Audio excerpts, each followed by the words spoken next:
Great. So hi everyone. Again, welcome to the demo class, day number 2 for the Ccnp securities.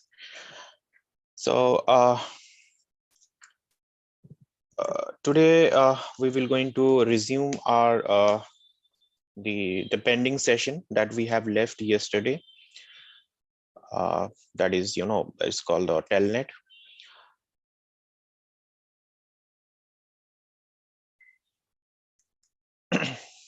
This practical one.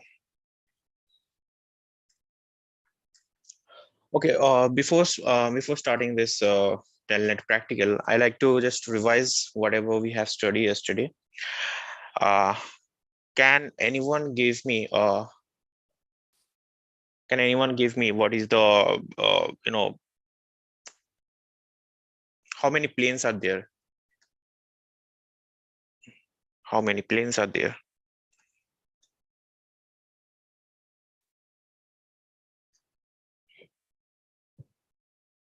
Can anyone respond?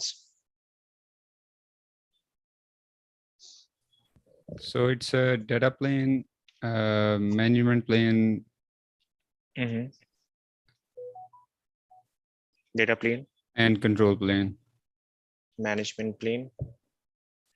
And the control plane. Right. Okay. Can anyone tell me what is the control plane and what is the data plane for that?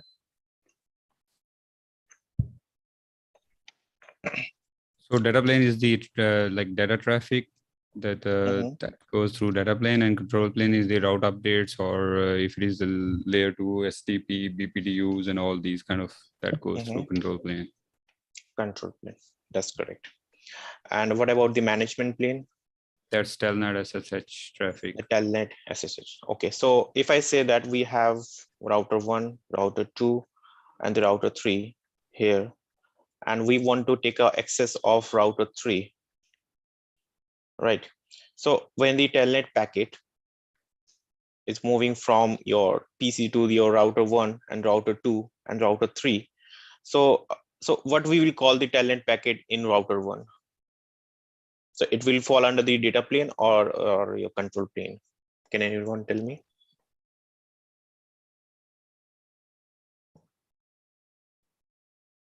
Good question. Hey, right. Can you hear me? Yes, I can hear. Yes. This is Maury. On router 1, it will fall under the control plane.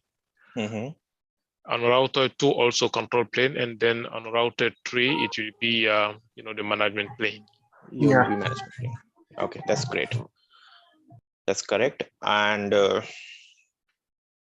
can anyone tell me what is the difference between the Telnet and the SSH? It's just a quick revision so that we can start the Telnet practical and the SSH. So Telnet traffic is the plain text where SSH is encrypted, I believe. Encrypted. Okay, it's a plain text and it's an encrypted text. Great. Okay. Can anyone tell me like if you say that the Telnet, so what is the basic configuration for the Telnet if I want to access the R1 and R2, like from the R1 I want to take access of the R2? So can anyone tell me the 2 steps? Like I have shown the 2 steps to configure the Telnet. Can anyone tell me the step number 1? Yeah, line VTY 04 and line transport input as Telnet. Okay, transport input and the Telnet. So what do you mean by this line VTY 04? Can anyone explain me? It's a different sessions. Like we have five sessions for the access, Telnet access. Okay, so we made 5 lines to access any of your network devices. Great. And what the meaning of this transport input Telnet? Transport input Telnet means that the line VTY will only accept Telnet sessions. Yeah, that's great. But still, we can also tell that we are enable the services. What kind of services it is? Telnet services. Telnet, yeah. Or you can enable the SSH services here also. Okay, fine. And after that, I want to enter into your devices. So what will the command line for that? Can anyone tell me? Sorry, can you repeat again? After enable your Telnet services, now I want to enter into the devices. To get a access of your devices, what is the command line for that? Like Telnet and IP address of It will be the login. yeah. Yeah. Yes, login. Okay. Just give me 1 second.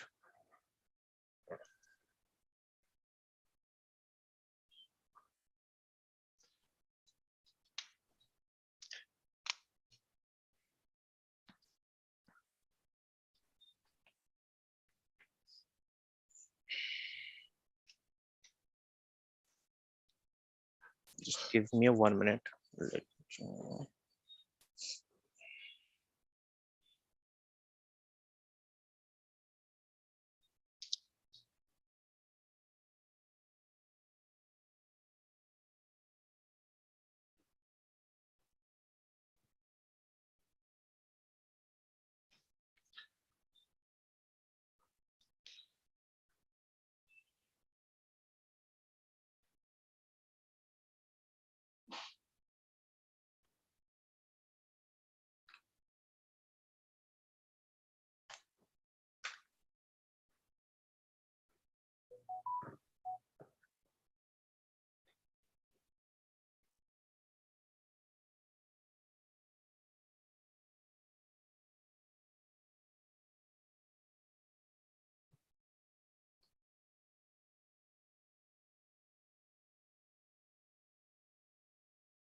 Raj, you there?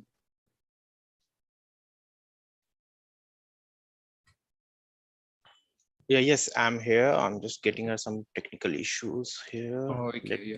Yeah, can you just wait for like 1 or 2 minutes? I'm just coming No up. worries. Take your time, Okay. buddy. Yep.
Now, am I audible to everyone? Yes, Shank. Okay. Raj, we Okay. can hear you. Okay. Okay. Great. Sorry for this delay again. We are facing some technical issue here. Okay. So, okay, fine. So, I want to get access into the devices. So, R1. So, to get access into the devices, we need to have a logging, right? Yes. And I want to know that how many way of logging we can, like how many way we can enter into the router your devices. I think we have three ways of login. Yeah, the first one is the login local. So in that case, the router will be checking, the local database of the router. Great. The second way is the login at the VTY line level. In that case, we have to specify, is a password at the VTY VT1 line level. And the third way is to send the request to a AAA server, which can be an ICE server. So in that case, we have like a login authentication. Yeah. Okay, that's correct. So we have three way of getting into the devices. First, we will going to log into the devices by using your local.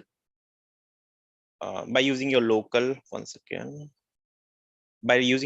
credentials, right? So when we are going to configure this line VTY, first of all, we will configure some username, password, and your password before configure this line VTY inside your router. So whenever we put the command of local here, that directly what the router will do, router will go to the local credential here and check for the username and the password. If your username and the password are the correct, then you will get a access into your devices, right? And second way is line VTY. So if we erase this one, so for line VTY username and the password, we need only the logging command line in the devices. After that, we can configure the password inside your line VTY and put the password here. We will going to see all this configuration in the practical. Don't worry about that. And the third way is your authentication. So if we put the authentication command here, the router will not check inside the local disk. It will direct toward the AAA server. Sorry, it will go to the AAA server, where it will going to check all the credential inside the AAA server. So from there, it will going to verify your username and this password, correct? And yeah, that's all. After that, we can have your line VTY configuration done here. And we are good to go to create a connection between your R1 and the R2. Like if your R1 want to get access of your R2, we need to do configuration of line VTY like this. So first configuration will be your line VTY 0 and 4. Second configuration will be your transport, input, telnet. Third command line will be your login. And I want to authenticate from the local. Okay. And fourth one will be nothing will be for line. So, and before this line VTY or after this line VTY, we will create a local username and the password. So simply we will write the username, suppose the Cisco, and the password will be the Cisco 123. Right. So whenever any user will go to the line VTY 0 to 4, it will get a credential check from the local user, that is Cisco and the Cisco 123. Okay, so before starting your practical, I just want to know that how many of you are comfortable with your TCP handshake?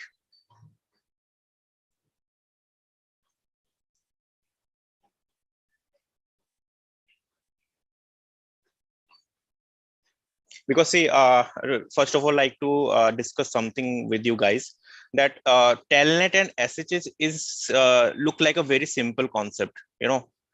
It's a very simple concept, but if we go inside this Telnet and SSH, I want to make you guys to make a troubleshoot of your Telnet. Like if your router 1 and the router 2, okay, so you are not able to get access of your router 2. Like in the production, some of the production, you will get a majority of the issue that Telnet is not working. The Telnet is not, Telnet is not working. Telnet is not taking the username and the password. Telnet is not giving the reply back. So how you will going to troubleshoot this Telnet issue things in your router? So I want to make sure that you should be a very comfortable position to make a troubleshoot of this Telnet. So to make this happen, I'd like to know that how many of you know the TCP handshake? There's a 3-way handshake.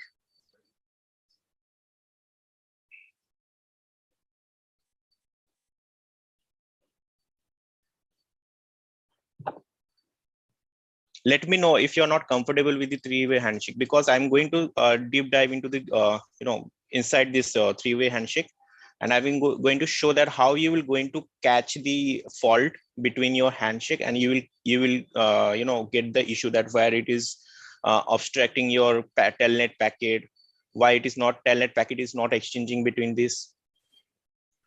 Right, I can give a shot. I don't remember very well because I've worked with that TCP Handshake in detail a while ago, but I will give a shot. Just try. Okay. Yeah, the TCP Handshake will be initiated into 3 different phases. When initiating that the handshake, first of all the device will send a TCP SYN to the remote device, and then that remote device will respond back with a SYN ACK, if I have a good memory, and then the local device will send back an ACK, I think, if I have a good memory, to then, and after that ACK, I think it will start sending the datas. And after it is done, sending the data, I think they will have to agree and close the session, TCP session. I mean, basically that's what I can remember from now. Okay, now that's great. That's great. You remember that much of thing. But again, I want to ask that anyone know about the 4-way handshake? Oh no, first I'm hearing about this. This is the most interesting question that I used to ask some of the candidate during the interview. Like, what is the 4-way handshake? Okay, I will not go to the depth like what is the TCP handshake. I believe that you know about the TCP handshake, and you know a little bit about it. So I will just go through it. I will give us some rough idea like how the packets are exchanging between your 2 devices, right? Okay, so let's suppose we have 2 machines like router 1. Let's suppose router 1 and the router 2. Okay, now we initiate the Telnet services, and everybody know that it is work on a TCP. And what is the port number for this Telnet? Can anyone remember that? 23. 23. That's correct. Okay, so router 1 want to initiate the Telnet services. So to establish the connection between this router 1 and the router 2, we need 3-way handshake. After confirming this 3-way handshake, data will start flowing by using Telnet, right? Before the 3-way handshake, there will be no data exchange between the R2 and the R3, correct? So what will happen that first packet, it will send to R1 with your source port will be random number like 1992. Destination port will be your Telnet services like 23, because I want to get access of your Telnet. And there will be sync packet, and there will be your acknowledgement packet. I believe everyone knows about this packet, because from this packet only you will get to know about your what kind of packet is coming from here. Okay. Now, when let's suppose we haven't configured the telnet here, like line VTY, and we haven't opened the telnet port. Port number 3 is not open here. So when the request will go from R1 to R2, and when the R2 will receive this packet and see that, okay, R1 is want to access the telnet services, that is the 23. But the administration hasn't configured any telnet configuration here. So my port is closed right now. 23 is not opening here. So my port is closed. So I will not allow this packet to access this port because port is closed. So it will send the reply packet, right? With the help of flag, it will tell the R1 that telnet's port number 23 is not open.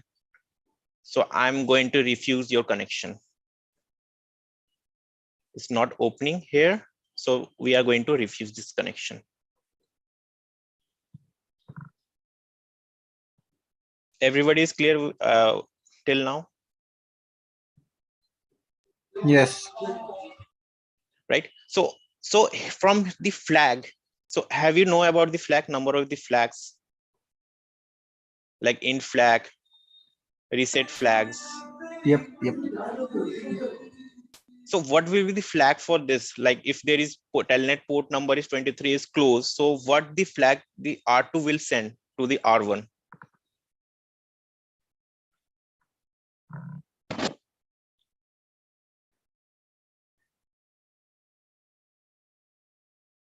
Definitely a reset flags. I think logically a reset so that, you know, it can give another try maybe. Yes, definitely. So from the reset flag, you will get a from the reset flag, you will get to know that, okay, your R2 port is closed. That's why my telnet initiation is refused by the R2. So we will going to look after all this thing in a Wireshark, where like we will create some of the issue from the R2. We will close the telnet. We will put the wrong configuration here. We will do some we will try to short the telnet access with the wrong username and the password. So we will going to look after, like in the Wireshark, how we will going to check all these things, like how we will catch all these things in your Wireshark. Okay, so that's why I'm saying that if you guys are comfortable with the TCP handshake, it will be very easy for you guys. Otherwise, let me know that if you want a TCP handshake, then I will have a very mini session on this handshake, the TCP handshakes. Okay, and the 4-way handshake, I will say, I will just give a note of it. The 4-way handshake like this, when the 3-way handshake will be completed. So any of your time you want to terminate the session. So you are not accessing the telnet services for the long time. There is some limit of the session, like 5 minutes, 10 minutes, or 20 minutes. So so there will be a termination session will be happen. Like packet will be exchanged to terminate the sessions. So that packet will be considered as a 4-way handshakes, the 4th one, right?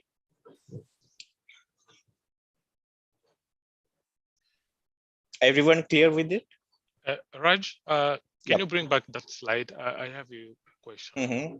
You know, on top here, because for me, you know, I have tried to remember, those Mm-hmm. things in the past, so on the first arrow, you put in SYN ACK. So Mm-hmm. have you combined like different, two different, ways together, or, we're sending, SYN and ACK together? No, this acknowledgement packet will be not there in the first packet. The sync packet will be there only. The acknowledgement packet will be in your second one. Like Okay, it receive this first packet. So R2 will give a confirmation to the R1 that I have receive your first packet. So it will put a acknowledgement flag 1 Okay. and send back to the R1. Okay. Yep. Okay. So initially R1 will send a SYN, and Mhm. if the port is open, Mhm. then R2 will send an ACK package to R1, correct? Yep. Yeah. And the flag will be your 0. Oh, flag will be 0. Yep. But if So your port is not open, the flag will be the reset flags. oh, okay. Okay. I think it's cleared down. Mhm. And when are we getting, that SYN ACK, the last one? The SYN packet 1 and the packet 1 like this. No, I think there is a SYN ACK, if I have a good memory. SYN ACK and then SYN ACK, I think. Oh, am I So wrong? after that, after receiving this second flag, the router 1 will send again the flag, again their packet with the SYN and the acknowledgement. And we will tell that, okay, we have established the connection of TCP. Okay. Now we can start exchanging the data. Okay.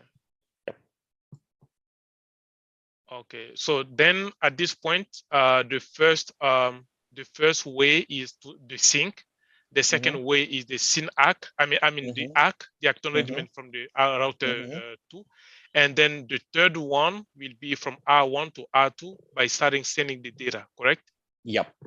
After completing your third packet, the data will start exchanging. And after exchanging your data, the last packet will be the terminate packet that terminates sessions. So that will be called the 4-way handshakes. Oh, okay. Okay, thank you. Yeah.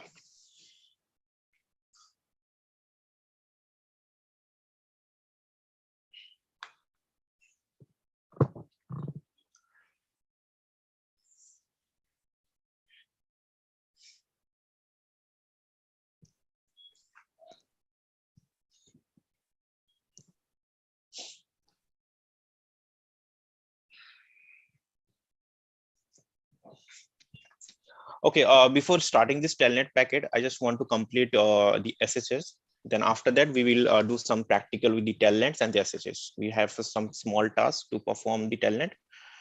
We can do with the Telnet and SSH. Okay, so our next topic is the SSH.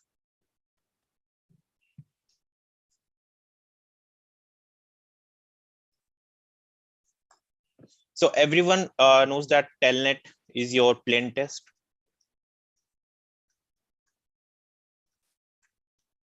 Yes. And the SSH is your encrypted. Right. So can anyone tell me that how this encryption will going to perform, like how the encryption will happen in the SSH? Like, is there any crypto is going on or any kind of masking we are doing? Like, can you just share me your like your thoughts that how we will going to encrypt that SSH packet? I think when we configure the SSH itself, there is a crypto that we create, the crypto RSA, and we have the modulo size, the key size. I think it will be 2048 bit. It depends. So basically, I will say there is a crypto that we create, to encrypt, the SSH traffic. Okay, that's great. Okay, so in the SSH packet, we are using some of the crypto keys. Again, I'm saying I will give some of the basic knowledge about the crypto key. Again, we have some dedicated classes only for the PKI. That's the certificates and the cryptography. You will get a lots of concept in that lecture. I will not going to discuss the in details of the crypto key, but still to get understanding of the SSH, just consider it is kind of it's a key which is not readable by the human.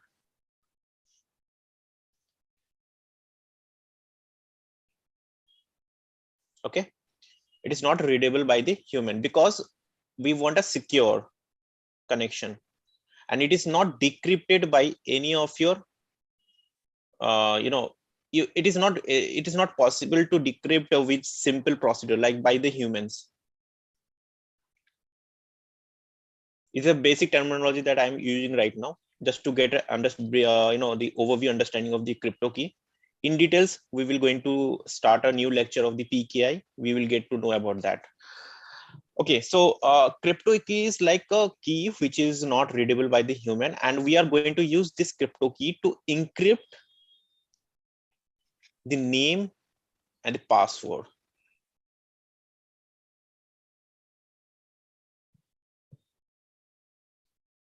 Right. So in the Telnet, in the practical, I will show you like when R1 and the R2, when the R1 is going to access your R2, we can easily check the username and the password in the in your Wireshark. But when you are going to use the SSH, we are not going to see the username and the password in the in your Wireshark. So this is the importance that we are getting from the SSH, and Telnet is very simple, but the SSH is the encrypted. Okay, so I hope that everyone understands the difference between the Telnet and the SSH. So right now we are going to start how we will going to enable the SSH.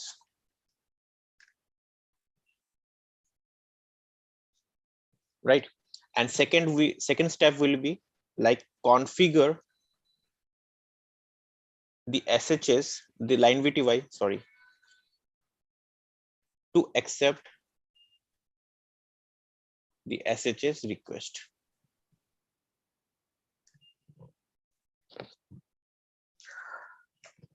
Okay, great. So before enable the SSH, we need some of the requirements. Like we need some of the stuff to configure the SSH, and it is very important to enable the SSH.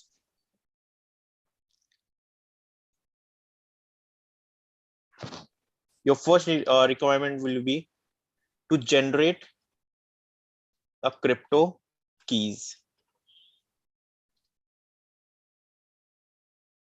Right? Why we need to generate a crypto key? As I said to you, that whatever the traffic is moving, I want to encrypt that traffic, right? And that traffic will be encrypted by the crypto keys. And that key we will going to exchange with your destination router, that are R2. And by using that key, the R2 will decrypt that that encrypted files, and they can use they can use to authentication or authorization, everything. So first of all, we need to generate a crypto key in the router. With that key, router 1 will going to encrypt the SSH traffics. Second thing, we need domain name.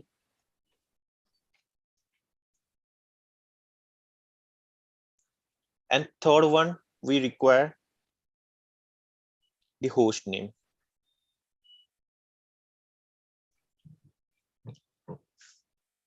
Okay, can anyone, if I believe some of you guys are very comfortable with the SSH or Telnet, can anyone give a guess that why we are using this domain name and the host name? Why it is compulsory?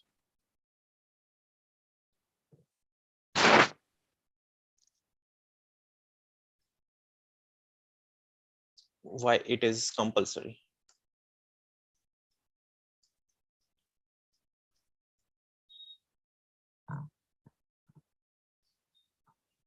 Can anyone give try?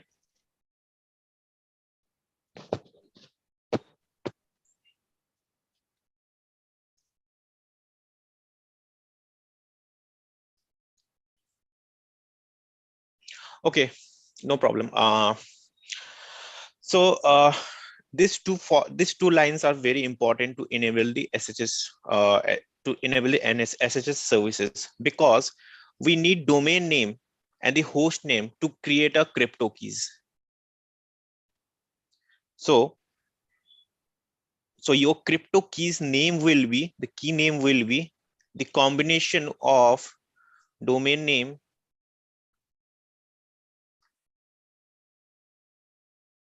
plus the host name.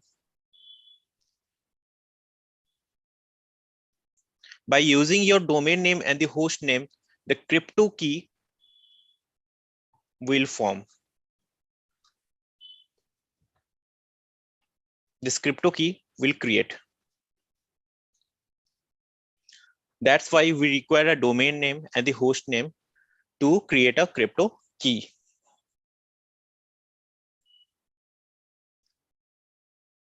Everything. Yep. Right, I have a question, but I think we will have already generated, the crypto key, right? As the first step, as the first requirement.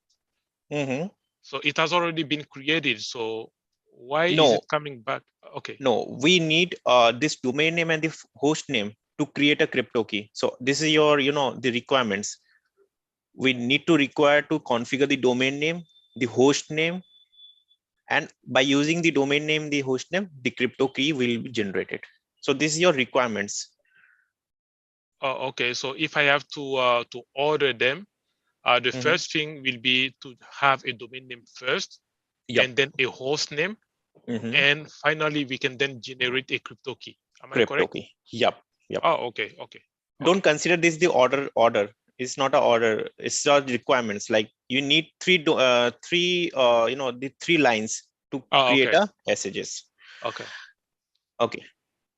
Now you will tell that, is it compulsory to have a domain name? Is it compulsory?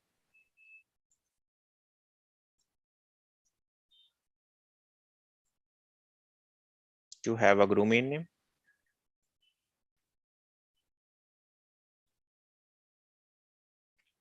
And the host name? And your answer will be no. We have other way also to create the crypto keys.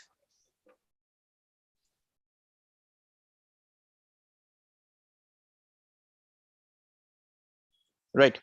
So what will the other way? The other way will be your label.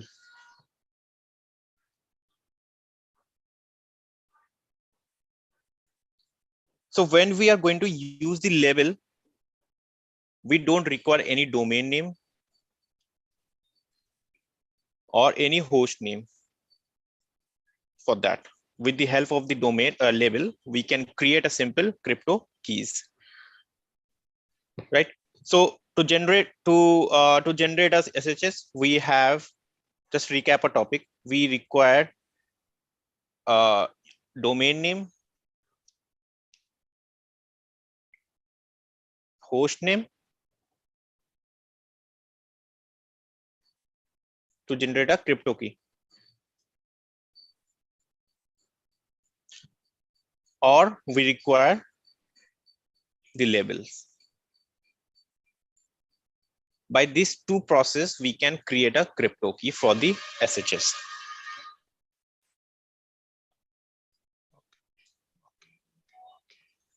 Okay, everyone clear? It's clear. That's great.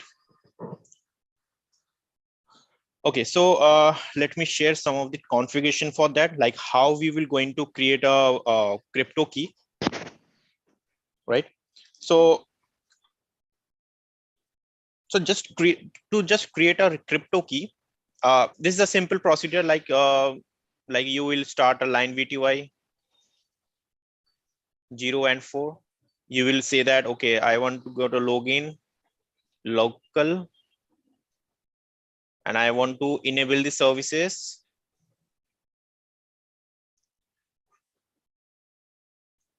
What is that? SSH. And we are good to go with the SSH part. After that, we will create a crypto key. And how many ways are there to create a crypto key? Can anyone tell me?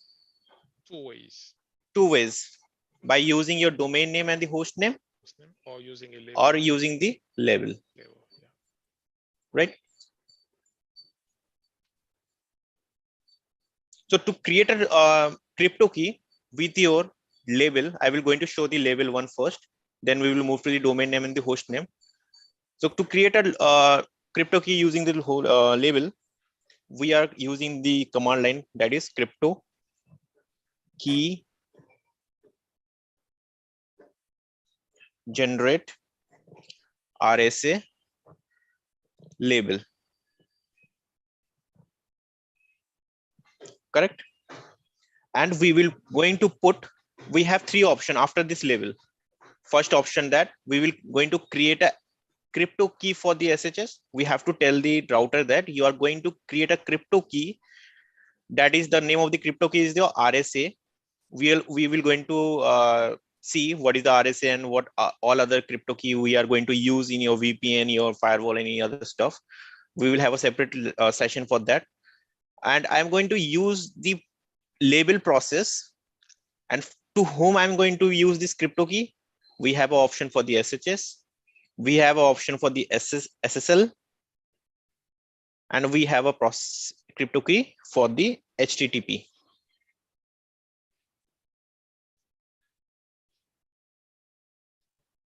So we need to tell the router that we are going to use this crypto key for the SSH, right?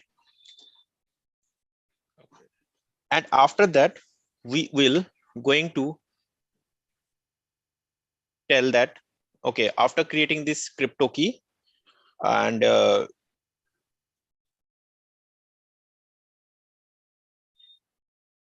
one second, the crypto key will be done, completed. Okay. And after that, you can check by using like do show user, like how many user have entered with it. You can use show crypto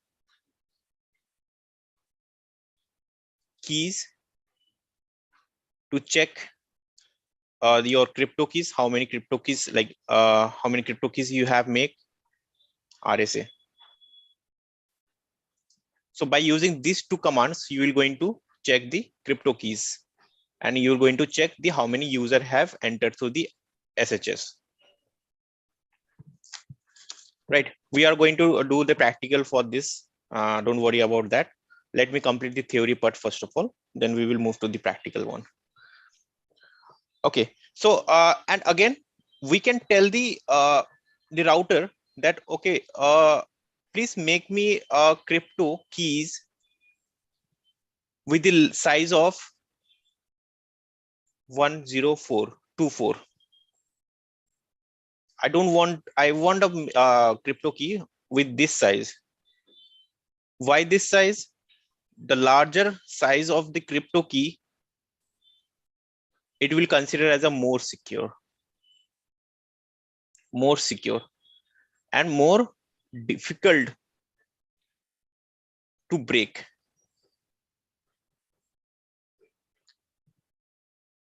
Right. So SSH, we have two versions.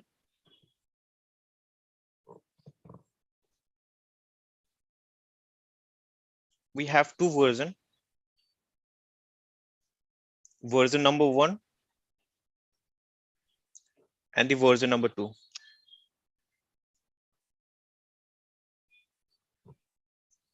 Right. So what is the difference between the version number 1 and the version number 2? The main difference and the only difference is, the key size in the version number 1 will be your 768 bit, and your version number 2, the key size will be your greater than 768 bit.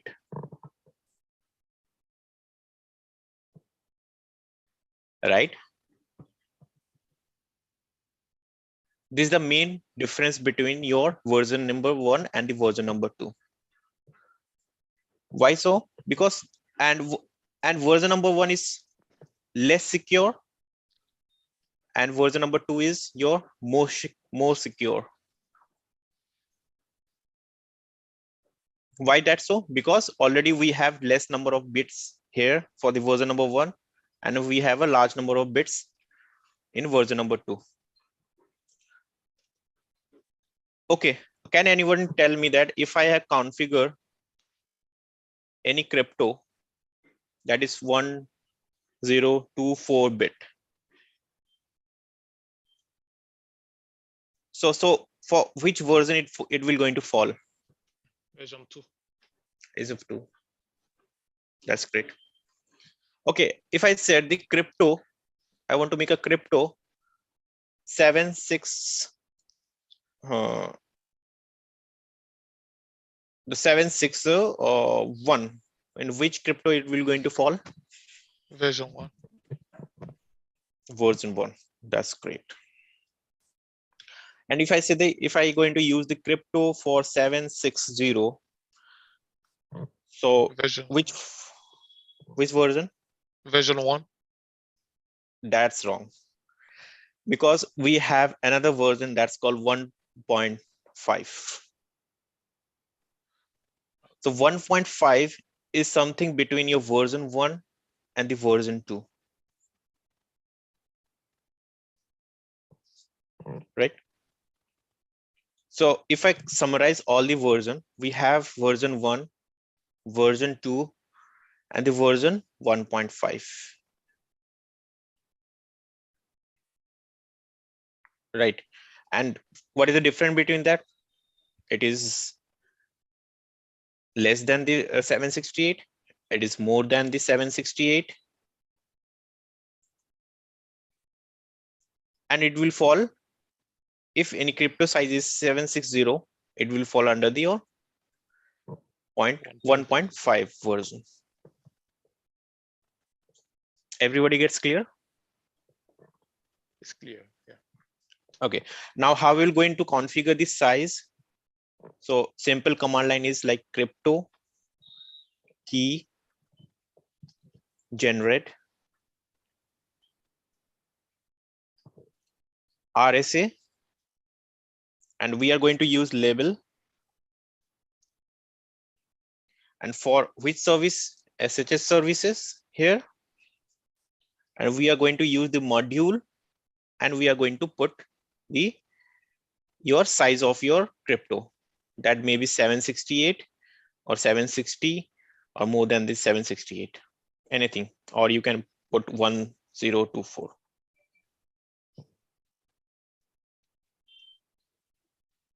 Raj, I have one question at this point. So I have heard that, I have read somewhere that, having, a high size of, high size of key, is more secure, but, that is more CPU processing also. Yes, definitely, because it will take a time to decrypt that high size of your crypto keys. So the much time why there is more time, because there is a hard algorithm running. So to run this hard algorithm, you need to utilize your high CPU. Your CPU is going to utilize high. And sometimes if your CPU utilization go highs, maybe your machine going to fail. Right. So that's why, to secure your network, we generally refer to use higher, the higher size of your crypto keys, because definitely the hackers who are sitting there and he get to know about this, he's definitely going to run some of the algorithm to decrypt that, and that will take much more time because it's a high size of your crypto key. So definitely that CPU going to utilize high, and sometime it will crash. That machine will going to crash, and it will be very difficult to break this high size of your crypto keys. But what about on our router end? Is it more CPU processing also or not? On the hacker perspective, you say that you need more CPU, to decrypt the traffic. But what about the target machine or the target router, that is using that high crypto key? Is it also more CPU processing also or not? Yes, definitely it will going to utilize the CPU. So what I say that we need to understand that what is the use of the router. The basic uses of this router is to forward your packets. Correct. Right. So it is a primary task of the router. Eventually, we can make this router as a DHCP server. We can make this DHCP server. We can make this DNS server also. In fact, we can make this firewall also. Okay. Right? How we will going to make a firewall? By using the ACLs. So when I'm going to start the firewall, I will going to show the difference between the router and the firewall, because firewall itself is the kind of the router. Right? And the basic functionality between the router and the firewall is firewall always block the packet, and router basic functionality is to always allow the packet and forward the packet. The basic the default behavior of the firewall is this, to block the packet. We need to open each and every port. If we need to tell the firewall that we need to allow this packet, but here we need to create a ACL to block the packet. This is the main basic difference between your router and the firewall. So that's why I'm saying that router basic functionality is to create forward the traffic. We can make a DHCP server, we can make a DNS server, we can make a firewall, we can make a NTP server also. But in the real production, we are not going to use this service on the router, because we don't want to utilize the router CPU utilization, because definitely when you're going to use the NTP or DHCP, it also simultaneously using the DHCP services. So it will going to utilize the CPU. So in the perspective of the security, we don't want to use the services. We are using the router only for the routing, forwarding routing. That's clear? It's clear. Yeah. So in that case, what is the size of crypto key, is recommended, in production, for example? It's a 1024. Oh, 1024. Okay. Yep. So we're not going with the 2048 because of the CPU processing, right? Yep. It will create a high CPU utilization. Definitely, it is going to waste of time and waste of resources also. Okay. Great. So the benchmark is the 1024. That's all. Thank you. It's clear. Yep.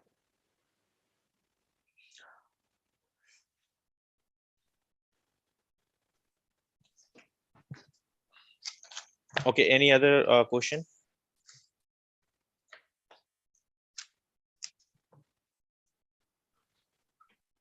If anyone have any issue, you can ask. Like, it doesn't matter, like it's a simple, it's a tough, anything. You can ask anything. We don't mind anything. So, yep.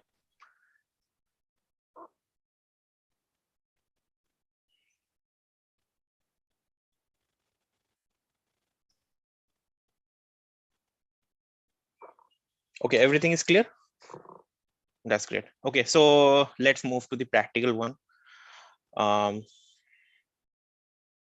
Let me close this topologies.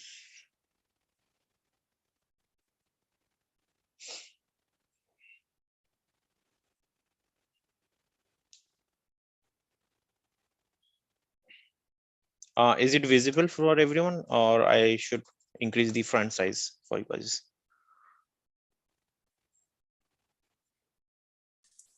It is visible.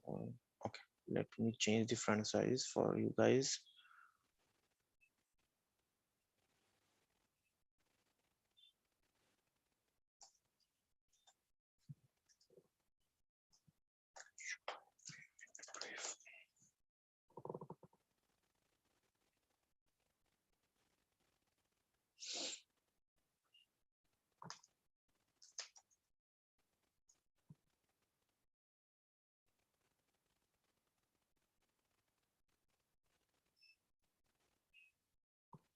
And I'm going to show some of the, it's a bonus for you. I'm going to show some of the hacking things. You can see that, like how can we hijack this TCP sessions, and like when I say that we are going to utilize the CPU utilization to make the devices hang. So definitely we have some of the tools. It's called, the Tcp Session Hack.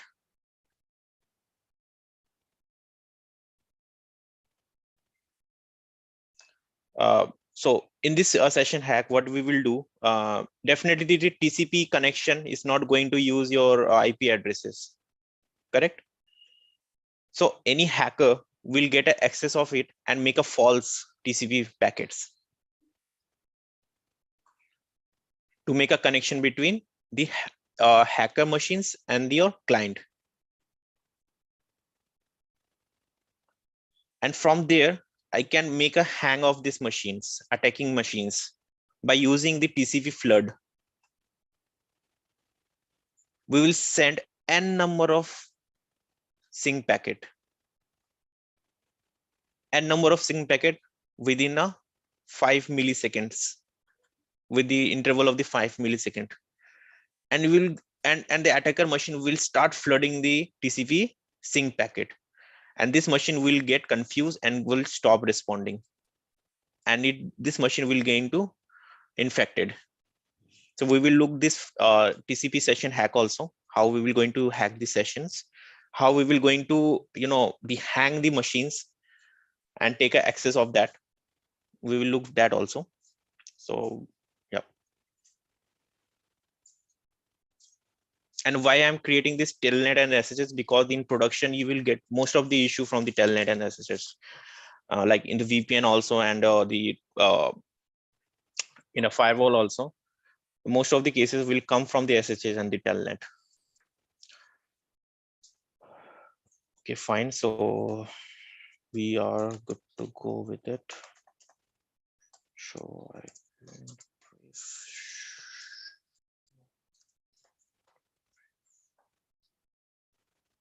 okay, so we have the one second. Okay, so we have an IP address for this route for this interface is 192.168.1.1, and for this router we have, let me check one.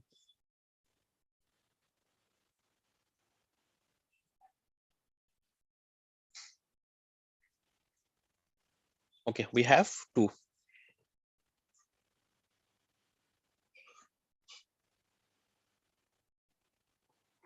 .192.168.1.2. Okay, so let's start with the configuration part first. Can anybody tell me the configuration? Like, I forgot the configuration. Can anybody help me out?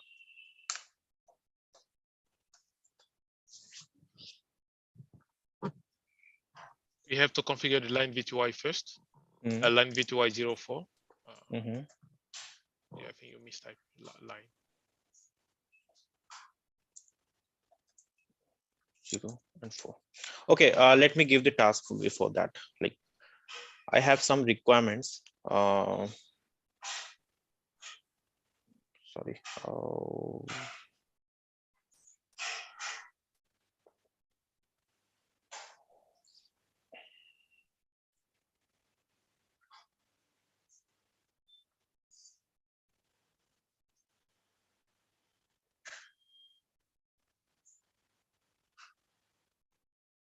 So my first task will be the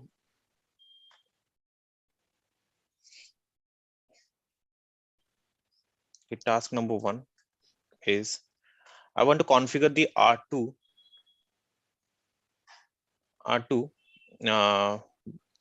configure the Telnet services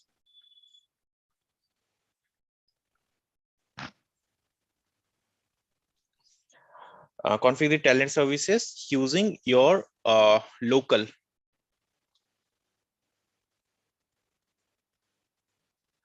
And your task number 2 will be I want to access the R2 configure the Telnet services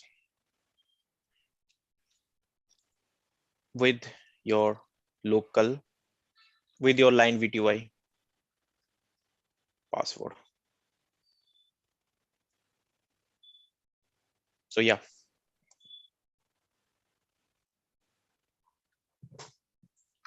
So first task is to use your local configuration, local username and the password, and we need to configure the line VTY. So yeah, so first line command line will be line VTY 04, and the second one transport input Telnet. Transport input Telnet. We can check here from that we have a option of all protocol. Like we have the SHS protocol here. We have a Telnet protocols here. So yeah, we can use Telnet or all protocols. It will also enable the Telnet and SSH both. Telnet. Okay, then login local.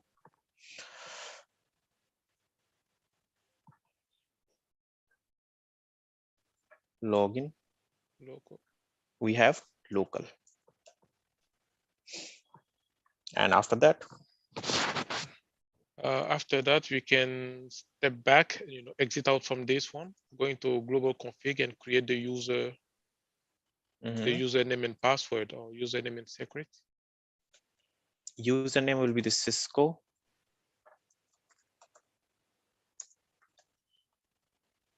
Password will be your Cisco 123.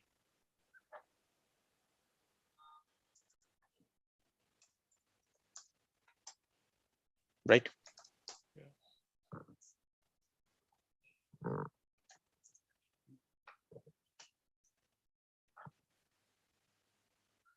Okay, so I think we have make the configuration here, and from the R2 we will going to take access of the Telnet services.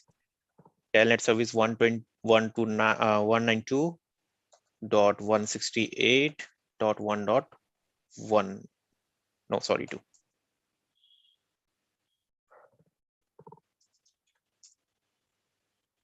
Cisco 123.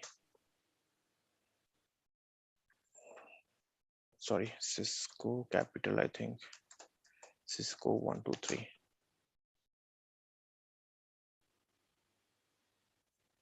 I think What do we have configured that? Oh, just Cisco and Cisco 123. Oh, you put a space between 123 and Cisco for the password. Cisco space 123. 123. Okay, that's great. Yeah. Okay, so we get our access of this router 1.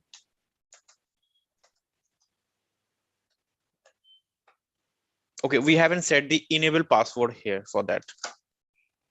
Okay, can anyone say that? What is that? What is the meaning of this not password set when we get access of that router 1?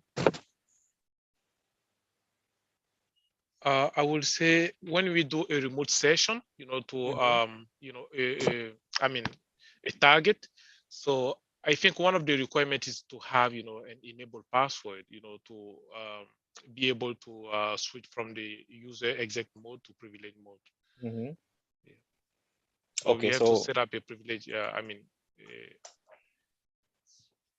enabled password. So enable password, and we can specify Cisco, for example. Enable password Cisco. The Cisco. Okay, and then we can attempt another. Now we can have access of that. The Telnet 192.168.1.2. Cisco space 123. Cisco space 123. Oh.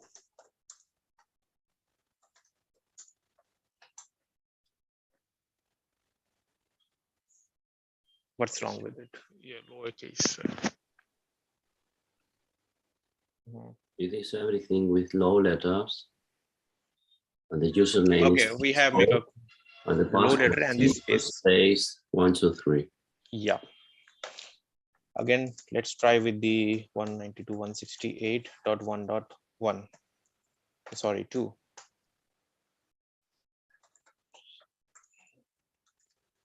Cisco space 123. We get an enable, no password set. Now what is the problem now?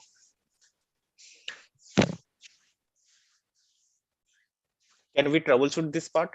Like the no password is set when we enter the enable here. I have a question. So did we set up, the enable password on the target machine, on the target router, the 1.2? 1.2, like where? This one? Yeah, because we're trying to access, the second router, the Mhm. 1.2. So I think it is where we have to, configure, the enable password. That's great. So we have like how you have this problem, like how you get to identify this problem. Is there any troubleshoot that we can do, perform here? Yes, we can perform here by using the Wireshark. So from the Wireshark, now the question is that from the Wireshark, I will going to check all the packets. I'm going to check all the packets, why it is not establishing the connection, like why your Telnet protocol is not establishing. What's the issue with that? We are going to check in the Wireshark. Okay, this is the issue that we are not able to get a enable password, like password is not set here. So and we get to know that okay, we haven't configured in the router one, but let's consider that we don't know anything, but we are not getting the no password set, the issue here. So let's try with the Wireshark here.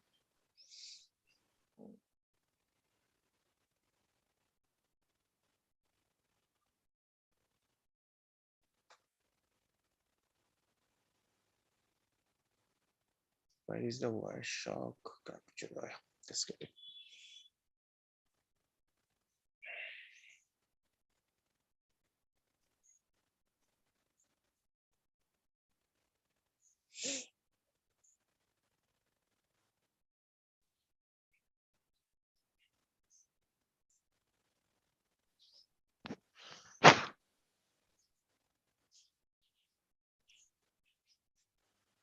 Okay, let me start initiate the packet first again.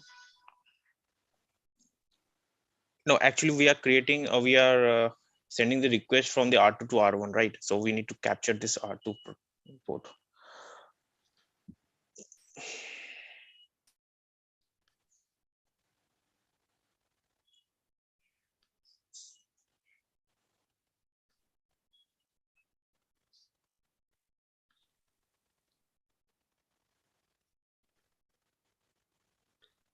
So we need to exist from here.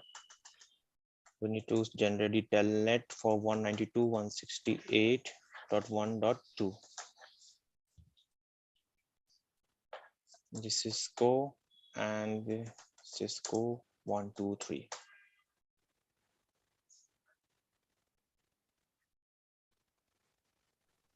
We're not getting capture here. Yeah. Do we need port mirroring to be able to get packages? Telnet packets is not here. Wait a second.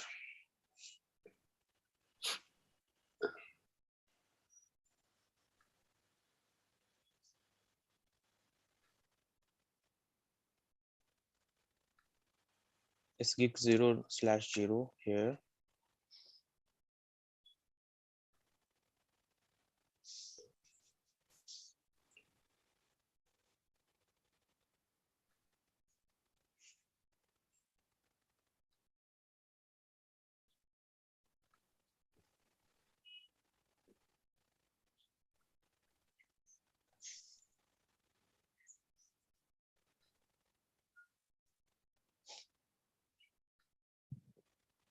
The packet is not moving, getting capture.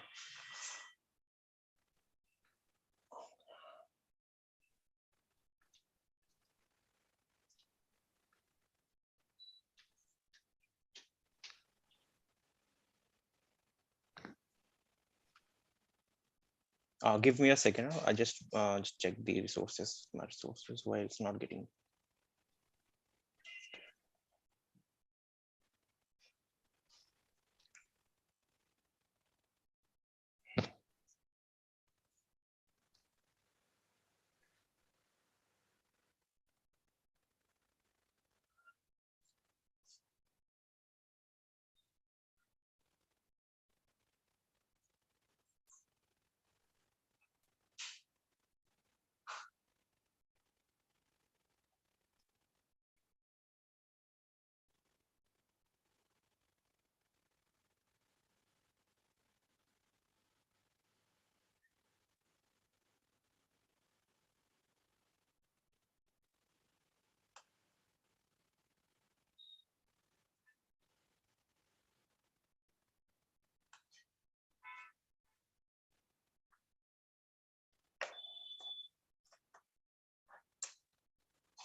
Okay, so I'm not getting the access of that, but I'm going to show some of the the telnet packets here, like what it will look like the telnet when we go to when we go see in our Wireshark. So can you see that TCP the TCP protocol here? TCP is going to establish your three-way handshake first here. Packet number 1, sync and sync acknowledgement. You can check here from that. We have a source port 23, destination port is your random port number, sequence is 0, acknowledgement number 1.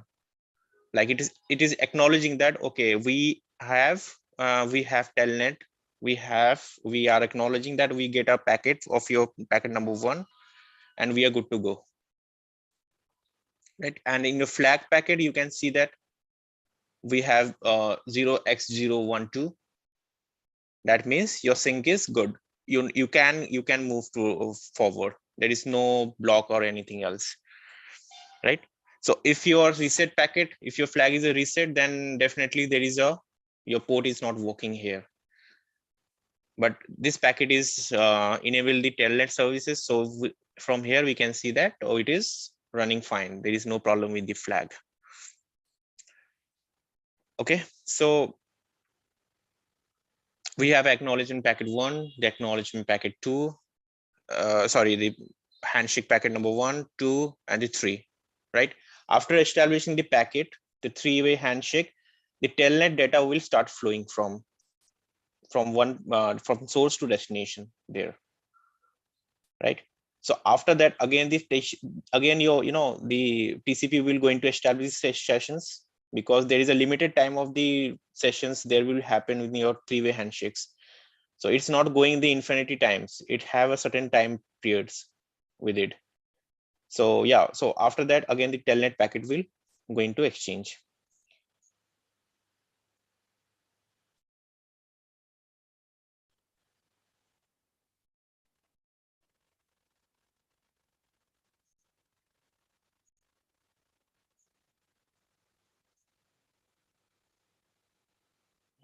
I'm not getting the access of this thing. I will show you by using some of the misconfiguration, then how the packet will look like on it.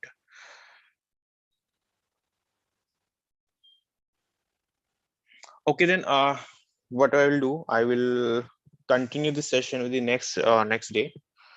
I will going to show some of the telnets configuration, whatever we have discussed in the theory part here. I'm going to perform all this task from you guys. I will going to configure some of the SHS with it. I will going to show that how if you use this 768 bit and the greater than the 768, whatever the version we are getting after the show command, we are going to check like if we have R1 here, R2 here, and we have configured the version 1 and the version 2, SHS version 2 here. So how we will going to, is it possible to transfer the packets? Like it will establish the connection between the version 1 and the version 2. We will going to perform some of the practical about this also. And we will going to check like if you configure here version 1.5, or here we configure 1.5 here also. If you configure version 2 here and the version 2 here, is it going to happen or not? So we will look this practical also in the next classes.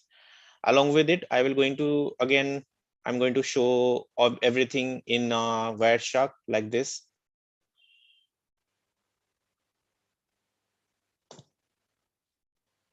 Where is it? Okay, so from here I will show some of the telnet packet, SSH packet, like how the packets are moving, how we can see the all the username and the password here, how the encryption will going on, how we will going to encrypt the SSH packet, everything we will going to see in the Wireshark in the next class sessions. So we have completed our demo, 2 demo classes, and we have completed the the telnet SSH here. that is for the device management. And we are completed the management secure, how we will going to secure your management planes by using your crypto keys in SSH, by using your authorizations, authentication policies in Telnet, right? And after that, next class, we are going to start with the control plane securities, how we're going to secure the control plane, how we're going to control the data plane also, right? After that, we are going to use the privileges. Like after using the authentication by using your local user and the password, we need to set some of the privileges for that particular user. Like the user can access only the show command. The user can only use the config mode. So like this privilege, we can configure the privilege for the authorization purpose. We're going to look after that also. Then we will move to the zone-based firewall, and we will move to our first module, that is your ASA. Along with the ASA, I will going to start with the FTD and the FMC. So after completing this module, we will easily going to the VPN part also, because in the VPN, we are going to implement this VPN policy in your ASA firewall or FTD firewall and your iOS devices like router and the switch. We are going to see what is the difference between the iOS image and the ASA firewall, and we will look some of the PKIs, the cryptos, the certificates.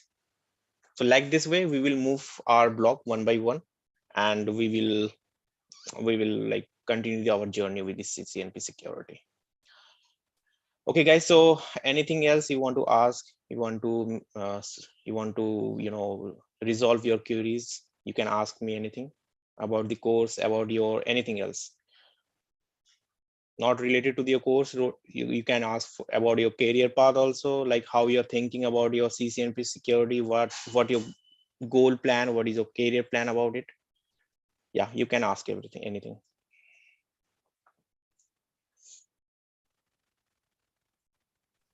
I have a question, right? Mm-hmm. So this is Maury here. So Mm-hmm. how long will this class take to complete? Okay, so just wait for a minute. I'm going to share some of my module. Because this is the last demo session, correct? Yep. Okay, let me share the syllabus with you guys.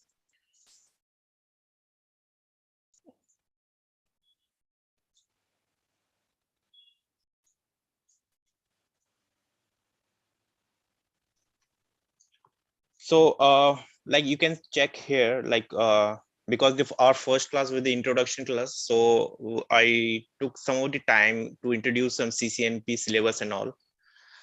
So this part is it took almost 2 days, right? But I want to make this topic only 1 day. This is my target. So you can consider each and every topics that will take around 1 day only. I still cannot see your screen. Okay.